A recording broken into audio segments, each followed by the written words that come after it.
eu vou ler a segunda parte do catecismo. Já li a primeira, agora eu vou falar a segunda. Segunda sessão, quer dizer. Os 10 mandamentos. Mestre, que devo fazer? Perguntou um jovem, né? Mestre, que devo fazer de bom para ter a vida eterna?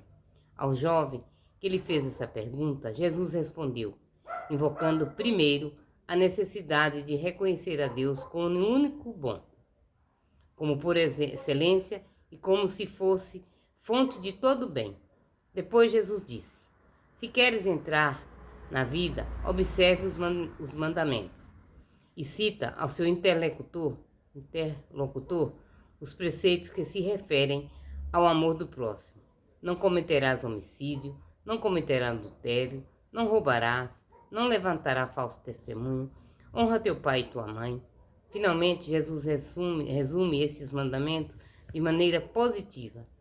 Ama teu próximo como a ti mesmo. Sim, meus irmãos, precisamos amar o nosso próximo. Amar a Deus primeiramente, depois o nosso próximo, que é o que está mais próximo de nós. Precisamos, porque a Deus Deus é próximo de nós, mas a gente não vê Ele. Agora o próximo a gente consegue ver. Então, quem ajuda o próximo, quem ajuda as criancinhas, está ajudando é a Deus. E cita em ama teu próximo como a ti mesmo. A esta primeira resposta é acrescentada a segunda. Se queres ser perfeito, vai, vende os teus bens, dá o dinheiro aos pobres e terás um tesouro no céu. Depois, vem e segue-me. Ele manda que a gente vende todos os bens. Dá aos pobres, a gente já ajuda os próximos, né? Para a gente conseguir um tesouro no céu. O seguimento de Jesus Cristo inclui o cumprimento dos mandamentos. A lei não foi abolida, mas o homem é convidado a reencontrá-la na pessoa de seu mestre, que é o cumprimento perfeito dela. Os 3 evangelhos sinóticos, o do discípulo e da observância dos preceitos, é relacionado com o convite à pobreza e à castidade. Os conselhos evangélicos são indissolúveis dos mandamentos. Jesus, com efeito, retomou os 10 mandamentos, mas manifestou a força do Espírito em ação na letra deles. Pregou a justiça que supera a dos escribas e fariseus, como também dos pagãos. Desenvolveu todas as exigências dos mandamentos. Ouviste que foi dito aos antigos? Não cometerás homicídio? Quem cometeu homicídio deverá responder ao tribunal. Quando lhe é feita a pergunta, qual é o maior mandamento da lei? Jesus responde, amarás o Senhor teu Deus de todo o teu coração, com toda a tua alma e com todo o teu entendimento. Esse é o maior e o primeiro mandamento. Ora, o segundo é semelhante. Amarás teu próximo como a ti mesmo. Toda a lei e os profetas dependem desses 2 mandamentos. O maior mandamento da lei, Jesus responde, amarás o Senhor teu Deus com todo o teu coração, com toda a tua alma e com todo o teu entendimento. Esse é o maior e o primeiro mandamento. Ora, o segundo lhe é semelhante, amarás teu próximo como a ti mesmo. Toda a lei e os profetas dependem desses 2 mandamentos. O decálogo deve ser interpretado à luz desse duplo e único mandamento de caridade, plenitude da lei.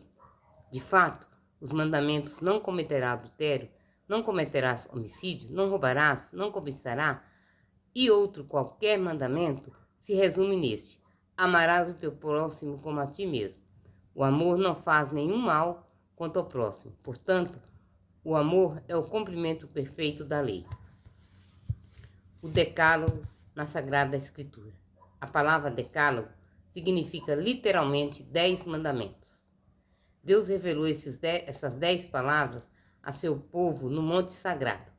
Ele as escreveu com seu dedo, à diferença de outros preceitos escritos por Moisés. São de modo eminente palavras de Deus. Foram transmitidas no livro do Êxodo e no do Deuteronômio. Desde o Antigo Testamento, os livros sagrados se referem as 10 palavras, mas é na nova aliança em Jesus Cristo que será revelado no seu sentido pleno. O Decálogo deve ser entendido, em primeiro lugar, no contexto do Êxodo, que é o grande acontecimento libertador de Deus negativo, proibições, ou à maneira do mandamento positivo como honra teu pai e tua mãe. As 10 palavras indicam as condições de uma vida liberta da escravidão do pecado. O Decálogo é um caminho de vida. Se obedeceres aos preceitos do Senhor teu Deus, que hoje te prescrevo, amando ao Senhor teu Deus, seguindo os teus caminhos e aguardando seus mandamentos, suas leis e seus decretos, viverás e te multiplicarás. Está em Deuteronômio 30, versículo 16. Essa força libertadora do Decálogo aparece, por exemplo, no mandamento sobre o descanso de sábado, destinado igualmente aos estrangeiros e aos escravos. Lembra-te de que foste escravo no Egito, mas o Senhor teu Deus te tirou de lá com mão forte e braço estendido? Aí está no Deuteronômio 5, verso 15. As 10 palavras consumem e proclamam a lei de Deus. Estas foram as palavras que o Senhor dirigiu a toda a vossa comunidade sobre a montanha, do meio do fogo, da nuvem e das trevas, com voz forte, sem acrescentar mais nada. Ele as escreveu em 2 tábuas de pedra e as entregou a mim. Eis que, pois essas 2 tábuas são chamadas documento da aliança. Elas contêm as cláusulas da aliança entre Deus e seu povo.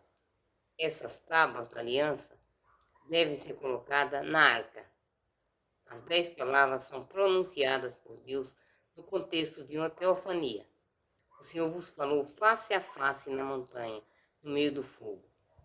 Pertencem à revelação de Deus, faz de si mesmo e de sua glória. O dom dos mandamentos é dom do Deus próprio e de sua santa vontade. Ao dar a conhecer sua vontade, Deus se revela a seu povo. O dom dos mandamentos e da lei faz parte da aliança selada por Deus com os seus. Segundo o livro do Êxodo, a revelação das 10 palavras é dada entre a proposta da aliança e sua conclusão. Depois que o povo se comprometeu a fazer tudo que o Senhor dissera e a obedecer, o Decálogo sempre é transmitido depois de se lembrar a aliança. O Senhor nosso Deus fez conosco uma aliança no Horebe. Os mandamentos recebem seu pleno significado no íntimo da aliança. Segundo a Escritura, o agir moral do homem adquire todo o seu sentido da aliança e por ela. A primeira das 10 palavras lembra a iniciativa do amor de Deus por seu povo. Tendo o homem, por castigo do pecado, decaído do paraíso da liberdade para a escravidão deste mundo, as primeiras palavras do Decálogo, voz primeira dos divinos mandamentos, aludem à liberdade, dizendo: Eu sou o Senhor teu Deus, que te tirou do Egito, da casa da escravidão. Os mandamentos propriamente ditos vêm em segundo lugar. Exprimem as implicações da sentença a Deus, da pertença a Deus, instituída pela aliança. A existência moral é resposta à iniciativa amorosa do Senhor, é reconhecimento, homenagem a Deus e culto de ação de graça. É cooperação com o plano que Deus executa na história. A aliança é o diálogo entre Deus e o homem. São ainda confirmados pelo fato de que todas as obrigações são enunciadas na primeira pessoa, eu sou o Senhor, e dirigidas a outro sujeito, tu. Em todos os mandamentos de Deus é um pronome pessoal singular que significa o destinatário. Deus dá a conhecer sua vontade a cada um em particular, ao mesmo tempo em que o faz ao povo inteiro. O Senhor prescreveu o amor para com Deus e ensinou a justiça para com o próximo, a fim de que o homem não fosse nem injusto nem indigno de Deus. Assim, pelo decálogo, Deus preparou o homem para se tornar seu amigo e ter um só coração para com o próximo. Da mesma maneira, as palavras do decálogo continuam válidas para nós cristãos. Longe de serem abolidas, elas foram levadas à plenitude de seu significado e se desenvolveram pela vinda do Senhor na carne. O decálogo na tradição da Igreja. Fiel à Escritura e de acordo com o exemplo de Jesus, a tradição da Igreja reconheceu ao decálogo uma importância e um significado primordiais. Desde Santo Agostinho, os 10 mandamentos têm lugar preponderante na catequese dos futuros batizados e dos fiéis. No século XV, adotou o costume de exprimir os preceitos do decálogo em fórmulas rimadas, fáceis de memorizar e positivas, que ainda estão em uso hoje. O Catecismo da Igreja com frequência tem exposto a moral cristã, seguindo a ordem dos 10 mandamentos. A divisão e a numeração dos mandamentos tem variado no decorrer da história. O presente catecismo segue a divisão dos mandamentos estabelecida por Santo Agostinho, o qual se tornou tradicional na Igreja Católica, e também a das confissões luteranas. Os padres gregos fizeram a divisão um pouco diferente, que se encontra nas igrejas ortodoxas, nas comunidades reformadas. Os 10 mandamentos enunciam as exigências do amor de Deus e do próximo. Os 3 primeiros referem-se mais ao amor de Deus, os outros 7 ao amor ao próximo. Com a caridade, abrange 2 preceitos com os quais o Senhor relaciona toda a lei e os profetas. Assim, os próprios 10 preceitos estão divididos em 2 tábuas. 3 foram escritos numa tábua e 7 na outra. Eu parei, meus irmãos, vou parar por aqui, mas eu volto para ler o Concílio de Trento. Eu marco assim, e para eu não me perder, senão acaba que eu leio 2 vezes a mesma coisa. Eu quero que vocês entendam tudo que está sendo passado.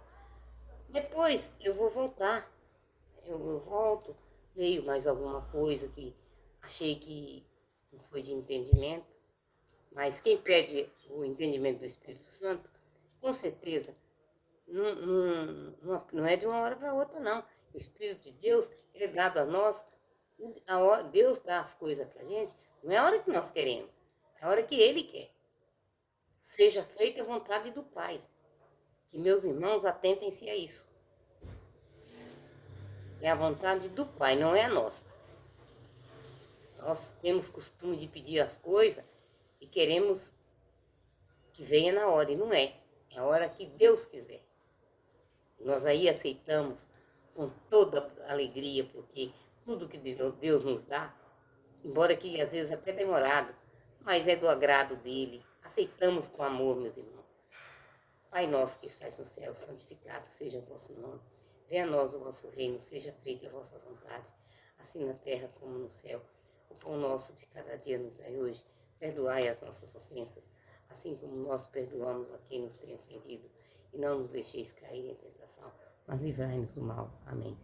Ave Maria, cheia de graça, o Senhor é convosco. Bendita sois vós entre as mulheres, e bendito é o fruto do vosso ventre, Jesus. Santa Maria, Mãe de Deus e nossa Mãe, rogai por nós, pecadores, agora e na hora de nossa morte. Amém. Glória ao Pai, ao Filho e ao Espírito Santo. Amém. Até mais tarde, meus irmãos. Agora eu vou dar uma paradinha, porque eu vou fazer o almoço do meu marido. Amém?